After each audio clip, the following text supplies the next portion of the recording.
Paano nga ba natin mahanap yung inner peace natin? Alam nyo, ang pinakaunang gawin nyo is kailangan mong mahalin yung sarili mo. And be grateful kung anong meron ka. Kahit anong opportunity na meron ka, gawin mo. 'Di ba? Huwag mong isipin yung mga sasabihin ng ibang tao na ito hindi mo kaya.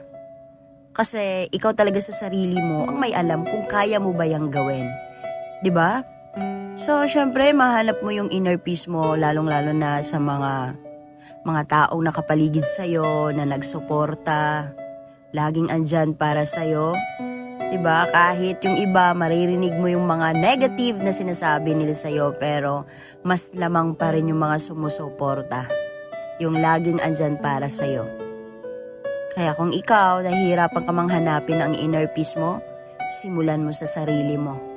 Mahalin mo ang sarili mo para makamit mo ang kapayapaan na matagal mo nang hinahanap.